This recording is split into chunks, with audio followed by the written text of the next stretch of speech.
কোরআনে কারিমে আল্লাহ রাব্বুল আলামিন কিছু নারীদের দৃষ্টান্ত দিয়েছেন। তাদের একজন হলেন ফেরাউনের স্ত্রী আসিয়া, আরেকজন হলেন মারিয়াম ইমরাতে ইমরান ঈসা আলাইহিস সালামের মা। তাদের মতো এবং নবী করিম সাল্লাল্লাহু আলাইহি সাল্লামের পত্নীগণ মহিষা আয়েশা রাদিয়াল্লাহু তাআলা আনহা সহ উম্মুল মুমিনিন সহ আরো যারা ছিলেন তাদের মতো হতে হলে আজকের এই যুগের সকল চ্যালেঞ্জ এবং প্রেক্ষাপটকে সামনে রেখে 10টি নসিহত আপনাদেরকে আমি করতে চাই। নাম্বার 1, ঈমান তো থাকতেই হবে, সেটা আমি আর পয়েন্টে আনলাম না। 1 নম্বর হলো 5 ওয়াক্ত সালাত ঠিক মতো করতে হবে। আমাদের মা বোনদের একটা সমস্যা হলো, অনেক মহিলারা আছেন টাইম মতো নামাজ পড়েন না। যেহেতু পুরুষরা জামাতে নামাজ পড়ে, তাদের জামাতে সালাত আদায় করার জন্য একটা গুরুত্ব থাকে, মা বোনরা বাসা বাড়িতে পড়ছি করে অনেক সময় দেরি করে ফেলেন। এবং একটা ভুল মাসআলা আমাদের দেশে মহিলাদের মধ্যে ছড়িয়ে আছে, সেটা হলো মহিলাদের সালাত হবে মসজিদে পুরুষের জামাতের পরে, আজানের আগে তারা নামাজ পড়তে পারবে না, পুরুষদের জামাতের আগে পড়তে পারবে না। এরকম একটা ভুল ধারণার কারণে অনেক মহিলারা অপেক্ষা করে, দেরি করে। নামাজকে দেরি করতে করতে অনেক সময় দেখা যায়, বিশেষ করে গৃহস্থলী কাজকাম করতে করতে, জোহরের সালাত আদায় করতে করতে 2টা, 2:30, 3টা পর্যন্ত বেজে যায়। ঠিক না ঠিক?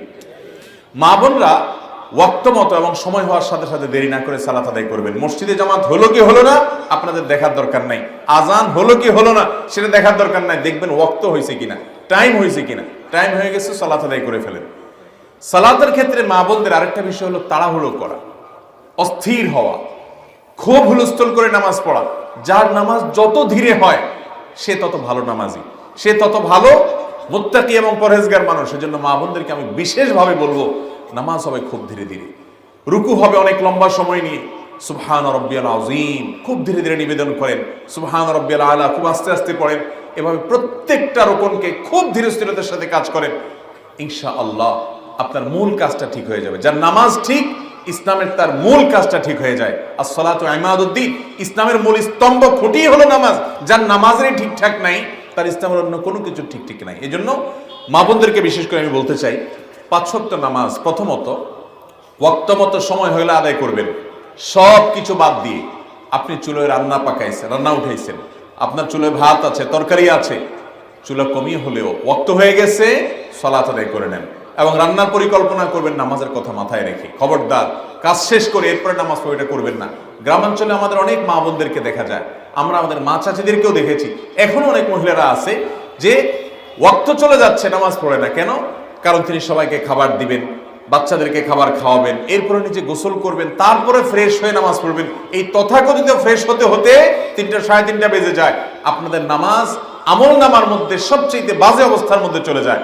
এই জন্য ওয়াক্ত হয়ে গেছে, গোসল ফরজ না হলে গোসলও করার দরকার নেই, ওযু করে সুন্দর করে কাপড় চোপড় পরে ঢেকে ঢুকে নামাজ পড়েন। নামাজের ক্ষেত্রে আরেকটা গুরুত্বপূর্ণ বিষয় হলো, মহিলাদের পুরো শরীর ঢাকতে হয়। আমার জানা মতে, আমি ছোটবেলা থেকে মা চাচি মাহারাম মহিলাদের যত দেখেছি, আমাদের দেশে মহিলাদের অনেকে আছেন যারা এই হাতের গোছা খোলা রাখেন, শাড়ি পরে নামাজ পড়েন, তার উপরে ওড়না পড়তে হয় সেটা জানেন না। চুল দেখা যায়, হয়তো গলা দেখা যায়, হয়তো পেট, পিঠ বা কাঁধের কোনো অংশ দেখা যায়। নামাজ হবে না যদি পুরো নামাজ জুড়ে এভাবে এগুলো উন্মুক্ত থাকে। কারণ এই মুখমণ্ডল, 2 হাতের কবজি এবং পায়ের পাতার নিচের অংশ ছাড়া যদি পুরো শরীর আপনি না ঢাকেন, সামান্য একটু সময়ের জন্য খুলে গেছে ভিন্ন কথা। এই জন্য নামাজের ক্ষেত্রে 3টা গুরুত্বপূর্ণ দিক বললাম। 1 হলো সময় হলে কাজ শেষ করে নামাজ পড়বো এটা না, গোসল করে নামাজ পড়বো এটা না, গোসল ফরজ না হলে ওযু করে ওয়াক্ত হয়ে গেছে সব পরে আগে নামাজটা পড়বেন। দ্বিতীয়ত নামাজটা ধীরে ধীরে পড়বেন, আস্তে আস্তে পড়বেন। 3 নম্বর হলো যে নামাজের মধ্যে সতর ঢাকার যে ফরজ আছে, মহিলাদের সতর পুরো শরীর ঢাকতে হয়। অতএব শাড়ি পরে নামাজ পড়লে কোনো অসুবিধা নেই, কিন্তু তার উপরে আপনাকে একটা ওড়না, একটা চাদর বড় পড়তে হবে, যাতে করে পুরো সব ঢেকে ঢুকে থাকে পুরো নামাজের মধ্যে। এটা ফরজ, না হলে নামাজ হবে না। নাম্বার 2, নবী করিম সাল্লাল্লাহু আলাইহি সাল্লাম মহিলাদের জান্নাতে যাওয়ার যে 4টা সংক্ষিপ্ত শর্ট সিলেবাস দিয়েছেন, এর ভিতরে 2 নম্বর হলো রমজানের রোজা রাখা। রমজানের রোজা তো আমরা রাখবো ইনশাআল্লাহ। এর পাশাপাশি আইয়াবিজ রোজা, সোমবার বৃহস্পতিবার রোজা, এগুলো রাখার চেষ্টা করব। মহিলাদেরকে নবী করিম সাল্লাল্লাহু আলাইহি সাল্লাম বিশেষভাবে নসিহত করেছেন, এজন্য তারা বিশেষ গুরুত্বের সাথে এটা রাখবেন। নাম্বার 3 হলো স্বামীর আনুগত্য করা। স্বামীর আনুগত্য করা, এটার মতো কঠিন কাজ মহিলাদের জন্য আল্লাহর জমিনে আরেকটা নেই। সব আমল মহিলারা করতে রাজি আছে, কিন্তু স্বামীর কথা শুনতে রাজি না। আমরা আবার স্বামীরা আবার এই ওয়াজ শুনতে খুব, এটা শুনতে আমাদের খুব রিল্যাক্স ফিল হয়, তাই না? এটা শুনতে খুব ভালো লাগে যে হুজুর জায়গায় আসছে এতক্ষণ পরে। হ্যাঁ, এই জায়গায় একটু ভালো করে বলেন হুজুর, কোনো কথা শুনে না বাসায়। ভাইরা আমার, আমরা সবাই আরেকজনের হাদিস শুনতে চাই, আরেকজনের মাসালা শুনতে চাই, নিজেরটা শুনতে রাজি না। আপনাদের পুরুষদেরকে পরে ধরতেছি, মহিলাদেরটা ধরা হয়ে গেছে, মহিলাদেরটা আছেন।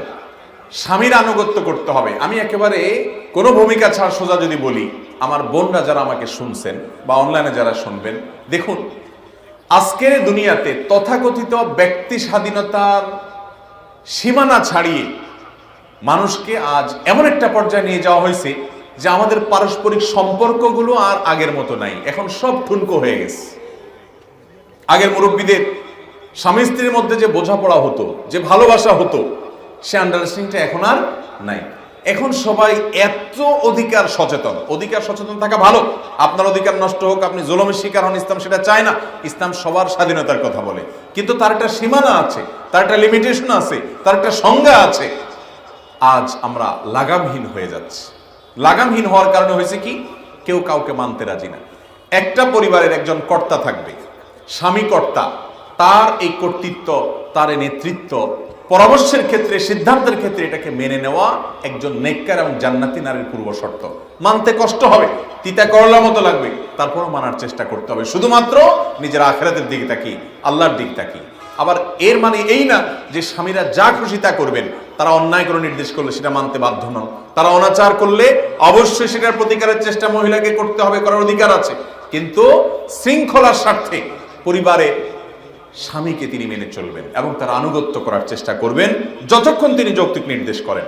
নাম্বার 4, লজ্জাস্থানের হেফাজত করা, চরিত্রের হেফাজত করা। আজকাল ঘরে ঘরে পরকিয়া, ঘরে ঘরে অশান্তি, স্বামী অন্য মহিলার সাথে খারাপ সম্পর্ক, স্ত্রী অন্য পুরুষের সাথে হারাম সম্পর্ক, আছে না? এগুলা ফেসবুকে, ফেসবুকের বাহিরে বিভিন্ন জায়গায়। এই জন্য একজন নারী তিনি তার ইজ্জতকে, সম্ভ্রমকে হেফাজতের জন্য সর্বাত্মক চেষ্টা করবেন, কোনোভাবে এই জায়গায় আঁচড় লাগতে দিবেন। যদি এর জন্য ফেসবুক দায়ী হয় সেখান থেকে সরে আসবেন, ইউটিউব দায়ী হলে সেখান থেকে সরে আসবেন, এই চেষ্টা করতে হবে। নাম্বার 5, সন্তান লালন পালন করা। ভাইরা আমার, এটা আমাদের পুরুষদের জন্য প্রযোজ্য, সবগুলো পয়েন্টই পুরুষদের জন্য প্রযোজ্য। বিশেষ করে এটা সন্তান লালন পালন করার ক্ষেত্রে যদি আপনি আপনার সন্তানকে আল্লাহমুখী করে যান, আখিরাতমুখী করে যান, আল্লাহর সাথে পরিচয় করে দিয়ে যান, কোরআনের সাথে পরিচয় করে দিয়ে যান, নামাজি বানায় যান, দিনদার এবং ভালো মানুষ বানায় যান, আপনি দুনিয়া থেকে একটা সওয়াবের গাছ লাগায় গেলেন। কারণ আপনি নিজে কতটা আমল করে যেতে পারবেন। 10 জন মানুষকে ওয়াজ করে, নসিহত করে মানুষ করে গেলেন, ওইটার চাইতে অনেক গুণ বেশি গুরুত্বপূর্ণ আপনার নিজের ছেলে মেয়েকে যদি নামাজি বানান, দিনদার বানান, মুত্তাকি বানান, ইমানদার পরেজগার বানান, আল্লাহর সাথে পরিচয় করায় দেন। কারণ এই বাচ্চা যত নেক আমল করবে, যত দোয়া করবে, আপনি কবরে যাওয়ার পরও আপনার আমল নামে তার সব উপকারিতার যে লেখা হতে থাকবে ইনশাআল্লাহ। এই জন্য মা বোনরা, বিশেষ করে সন্তান আপনাদের কাছে বেশি থাকে, তাদেরকে আল্লাহর সাথে পরিচয় করান। আজকাল আমাদের মা বোনরা দুনিয়াবি শিক্ষা শিক্ষিত করার জন্য পাগল করা হয়ে যান, করান সেগুলা, কিন্তু তাদেরকে দিন শিখান, আল্লাহর সাথে পরিচিত করান, নামাজে অভ্যস্ত করান, কোরআনটা সহি করে পড়া শিখান এবং আল্লাহ এবং আল্লাহ রাসূলের আনুগত্য শিখান, দিনের প্র্যাকটিস বাসার মধ্যে করেন। তাহলে আপনি একজন দিনদার, নেককার, মুত্তাকি মহিলা হতে পারবেন।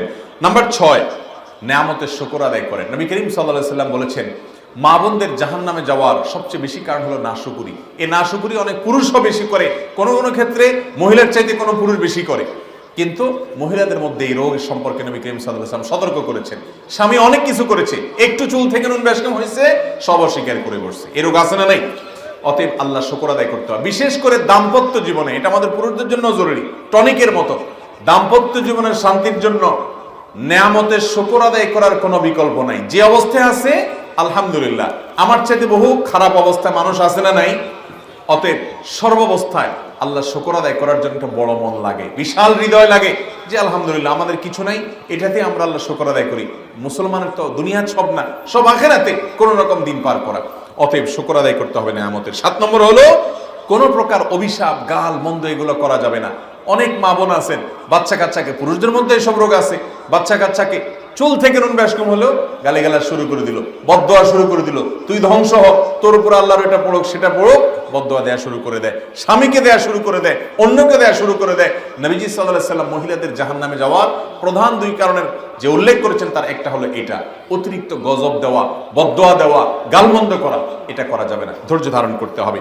8 নম্বর হলো আত্মীয়তার বন্ধন রক্ষা করা। জটিল একটা কাজ, মা বোনদের জন্য আত্মীয়তার বন্ধন রক্ষা করা এত সহজ কাজ না, বিশেষ করে আজকের এই যুগে এটা অত্যন্ত টাফ হয়ে গেছে। কারণ স্বামী চায় তার ফ্যামিলি নিয়ে আপনি বিজি থাকেন, আপনার মা আছে, আপনার বোন আছে, আপনার ভাই আছে, তাদের সাথে রক্ত সম্পর্কে মানুষগুলোদের সম্পর্ক রাখতে হবে, ন্যূনতম যতটুকু অন্তত ফোনে হাই হ্যালো হলেও করতে হবে। এটা যদি না করেন তাহলে কিন্তু আল্লাহর কাছে আপনি ধরা খাবেন। অনেক মহিলা আছে বিয়ের পর তারা আর বাবার বাড়ি, ভাই বোন এই সম্পর্কটাকে তারা একেবারে ভুলে যায়। আবার অনেকে আছে সেদিকে এত প্রেসার দেয় নিজের স্বামীর সংসারের প্রতি অবহেলা করে, ঝগড়াঝাটি করে। এজন্য ব্যালেন্স করতে হবে, বিশেষ করে আত্মীয় স্বজন সাথে সুসম্পর্ক বজায় রাখার চেষ্টা করতে হবে, আর স্বামীকে তার আত্মীয় সাথে সুসম্পর্ক রাখার চেষ্টা, সহযোগিতা করতে হবে। অনেক মহিলা আছে দেখবেন যে সব ঠিক আছে, নামাজ কালাম পড়ে এবং সব কথা মানতে রাজি আছে, কিন্তু স্বামী তার ছোট ভাইরে টাকা দেখ এটা রাজি না।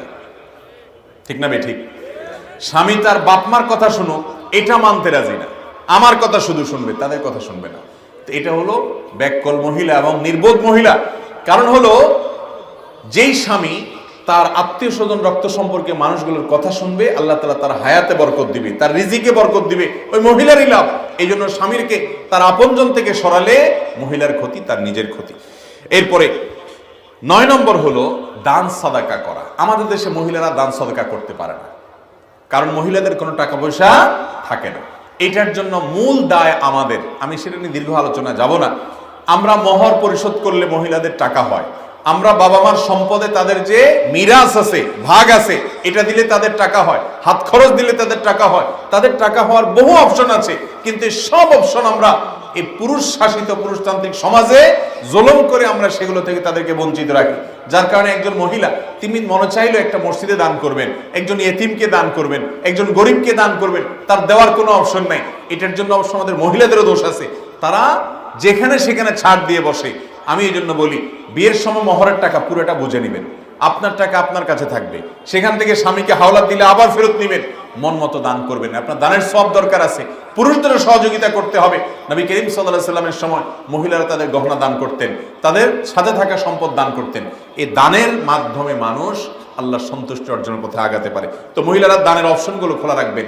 অনেক হালাল উপার্জন ঘর বাড়িতে বসে করা যায়, স্বামী এবং অভিভাবকদেরকে কনভিন্স করে তাদের মাধ্যমে এটা করবেন। সর্বশেষ এবং 10 নম্বর হলো সময় নষ্ট করবেন না, সময় অপচয় করবেন না। আজকাল আমাদের নারী পুরুষ সকলের সবচেয়ে বড় সমস্যা হলো আমরা সময় নষ্ট করি ফেসবুকে, সোশ্যাল মিডিয়াতে। আমার মা বোনদেরকে আমি এই 10টা নসিহা করলাম, আবার বলছি, আল্লাহ তাআলা আমাদের সবাইকে এই 10টি নসিহা অনুযায়ী আমল করে আমাদের জীবনকে আলোকিত এবং সুন্দর করার তৌফিক